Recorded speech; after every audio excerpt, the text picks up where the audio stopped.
сүрэнжүү төвчөнтэй холбоотой хүчээрээ бол зөв араас нь бол хараал хийсэн. Мань хүн араас хараал хийнэ гэж тооцоогүй.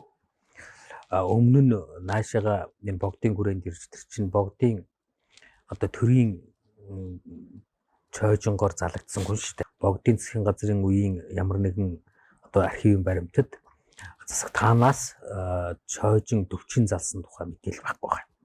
Гэхдээ тэр төвчин зал тэр мэдээлүүд тухайн үед одоо юм болгон одоо архивлах баримтжуулах болцоог учраас тэр зүгээр тийм болоод өнгөрсөн байж магадгүй. Тэгээд залах үед нь төвчин яваагүй юм л. Тэгээд тэр чинь нөгөө ирээдүг өөртөө бас нэг тодорхой хэмжээгээр мэдчих чадвартай хүмүүс шүү дээ. Тэгээд чинь 15 оны дундуур наашаа явсан байгаа. За одоо ахаад богдын хүрээ нийслэл хүрээ рүү. Нийслэл хүрээ гэж нэрлсэн. Хуучин бол их хүрээ гэж яагаад 11 онд үндэсний хэрэгслийн нөөцөл ялангуутаа нийслэл их хүрээг нийслэл хүрээ болгосон. Өөрөөр хэлбэл улс ба гэдгийг хэлж байгаа байхгүй юу? Нийслэлтэй болчихж шүү дээ. Хуучин бол зүгээр их хүрээ гэжсэн.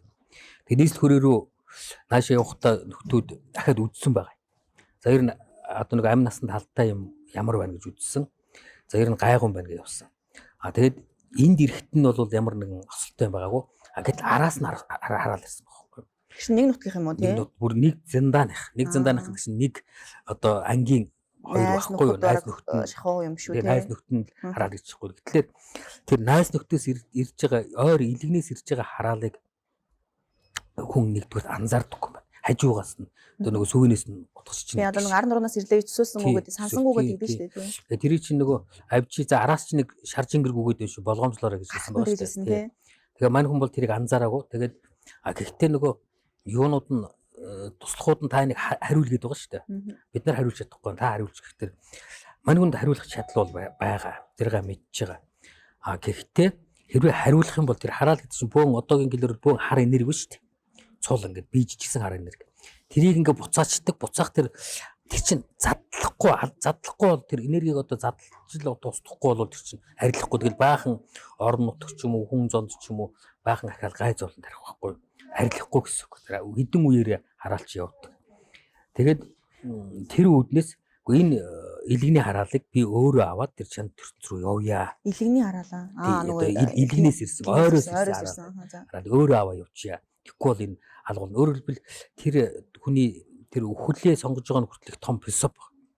Том одоо нин сэтгэл байна. Өөрийгөө зольж байгаа, өргөж байгаа одоо нөгөө цоохор ханамж шиг одоо өөрийгөө одоо шатааж байгаа юм шиг тийм үйл явдал байхгүй юу. Тэгээ зайлвал өөрөө нөгөө хараалыг аваа явчихсан юм лээ гэж. Тийм л яриа байгаа. Зүгээр тэн дээр бол тэгэл баяжуулаад тэр хүн нүртэй шүүм үү одоо нэг анлин манлин гэл ингээл өшөө тэр нэг онцсон барьсан гэл бусад юм тэгэл баяжуулаад ингээл бичин штэ тий. Тэр нөгөө нэг хараал хийсэн хүн дараа нөгөө дэвхрээд идэв штэ. Тэр мөр бас баяжуулсан юм уу тий. Тэр бол яг болсон юм. Хөх тийм үү. Тий. Тэр хараал Сүрэнзүү 40 нас орчлаа зам зур төшин харваа хэрч одоо Хөрөнгө штэ. Хөрөнгө аймгийн цаахан талд явж байгаа нас орсон гэж. Тэр энэ 40 говьтаагаас гарсан гэсэн үг тийм. Говьтаагаас гараад одоо тэр чинь хөсөг тэргээр л юм шүү дээ. Наашаа одоо хэд хоног явсан 10 20 хоног явж байгаа л 10 хэр дээр гэрэл нас орч. Тэгээ цаашаа хил очихгүй юу одоо гэгээд хамгийгээд одоо нөгөө ороо үсмийн санжламт гэсэн үг шүү дээ. Тэгээд тэгэнгүүт нь хамгийгэн тэр нээлийг ямар ч хамгийд ямар ч хинч мэдээлэл өгөөгүй. Зүгээр л сүр 40 өнгөрчлөө гэсэн мэдээлэл ирэнгүүт мань хүн давриндаа сууж байгаа тэр нээлийг дуудсан. Тэгээ нээлийг шууд дуудсан орж ирсэн чи ягаад ганц 40 мөн хараал хийчих вэ? Тэгээ нөгөө 40-д яадаг шарахгүй би ингээд үннээ хэлсэн баг. За одоо би Сүрэнзүү бүтээр ийм одоо юу ажиллагээ. Одоо шатал адилхан одоо эрдэм шаталтай болсон да. Гэтэл намайг одоо ерөөс хинч тоодгүй.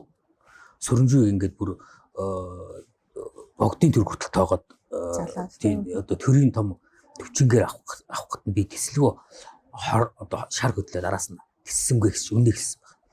Тэгэхээр хамгийн гэлжилтэй тэр чинь ягаад чамайг үнэлэхгүй байгаа чи мэдчихэв гэж. Ягаад гэвэл тэр нээлт болох тэр хатаа нь байгаа байхгүй юу. Тэр нэг дотоод нэг эго байгаад байгаа. Гэтэл Сүрэнзүү 40-д бол ямар ч эго алгүй шүү дээ. Шаардлагатай бол тэр түмний төлөө тэр хараалыг аваад өөрөө өгөхөд бэлэн байгаа юм байхгүй юу. Тэгээ энэ эрдэм гэдэг чинь өөрөө тэгэхээр эндээс нэг юм сонирм аргач. Эрдэм гэдэг маань эрдэм шатал гэдэг маань сурсан юмас илүүгээр тэр хүний дотоод мөн чанарт байна. Хуучны тэр их том эрдэмтэй номтой хүмүүс хүнд шавийг хүнийг шав болгож авахдаа, хүнд эрдэм захдаа хүнийх нь мөн чанарыг хардаг гэж. Энэ үнэхээр одоо тэр одоо энэ эрдмийг үр дүнтэй сайн юмд түмний төсөөнд тулд энэ орчлонгийн төсөөнд тулд ашиглах нь үгүй юу? Зөвхөн өөрийнхөө алдар нэр, эд баялаг одоо юу гэдэг юм амбиц ашиглах нь үгүй юу гэдгийг харж иж заадаг байсан.